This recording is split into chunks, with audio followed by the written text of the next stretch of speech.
The rains from Hurricane Harvey have finally stopped and the sun is coming out, and now I can start doing some things outside. And one of those things today was to come out and start my 2003 Ford Explorer up, and right away had a miss. I hooked the OBD2 code reader up and I have a PO308, and I knew exactly what to look for. Now I know this is a pretty common code on the Ford Explorers, the Lincoln Navigators, and the Ford Expeditions that have the 4.6, and I'll show you what it is. And if you get this code, don't freak out too bad, because you can fix it and drive it again, and the code will probably clear itself or it will go away eventually. But the issue is right here. If you look down here, this is the number 8 cylinder, number 8 coil, and the injector. And if you don't know the firing order, just go online, Google it, and you'll figure it out. But number 8 is back here in the back on the driver's side. And if you look closely, see all that water? Well, what happened? It's been raining a couple days. I haven't not been driving this vehicle, and water drips right down out of this channel here, off of this clip that holds this cover on for the bottom of the rain tray here, the rain gutter. And it drips down on this coil here, and I've already taken the bolt out. Let me go ahead and loosen it up here and I'll show you what happens. There's the little nut. I believe it's a 5mm. Don't quote me on that. And I'll unhook this wire, and we'll pull this coil out, and you're going to see lots of water. Look at that, just completely soaked. And what happens, it shorts out and causes a miss, and you get your PO308 code. Now, I'll stick this in here. I want to show you what happens real quick. I've got a little bottle of water set up. Now, you may be driving down the highway, and you may be in a heavy rainstorm. Then all of a sudden, it may start to miss. Or the next day, you come out and start it. It's rained all night. You'll get this dead miss, and you'll just be like, what happened? It was running fine yesterday. Well, let me get my little bottle of water here. Let's say you're driving, or you've let it set out all night, and here's the gutter, the rain gutter, and it's raining pretty hard. Now watch right there.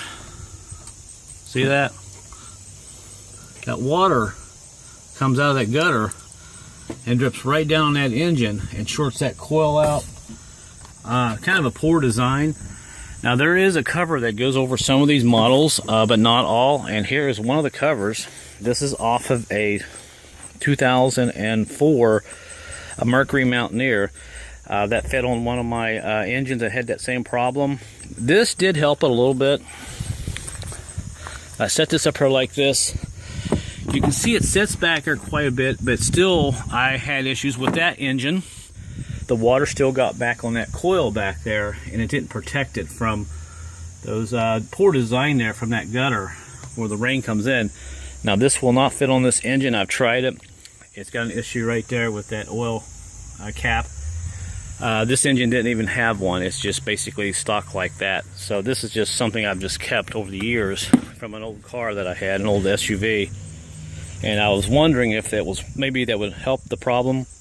But no, even if it had a cover on here, the water still drains out of here and drips right down on the coil, and that is your issue. So the fix to this is, go ahead and pull this coil out, get you some air, maybe a can of air or something.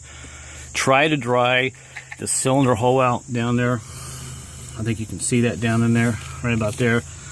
Dry this coil off really good and stick it back together, and that should take care of your miss. Now, the only other way you can fix this is maybe go ahead and get you some tape, get you some plastic, and maybe make a little gutter back here, make a little section here where the water drains down behind the engine.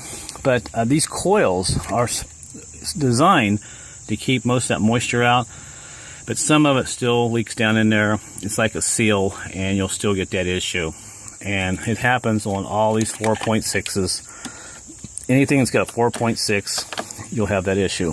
So I'll have to clean that out later this afternoon and dry it out and start it back up.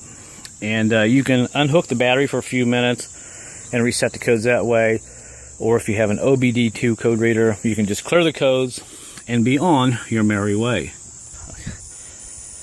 Okay, now one other tip I have for you. If you have this code and you don't have any rain in your area and you've been driving with this code forever and you can't get your emissions, your car inspected because of the emissions, because I know in some states they're real strict about check engine lights, you're going to have to replace this plastic intake. I have another video on that. The gaskets under here get bad and this plastic intake gets cracked.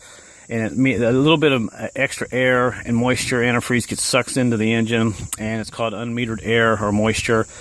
And the the oxygen sensors in the back detects that and it throws a check engine light on, and you'll get a PO308 or a PO308 code. So, worst case, you may have to do that. But if it just came on all of a sudden during a heavy rainstorm, look right there.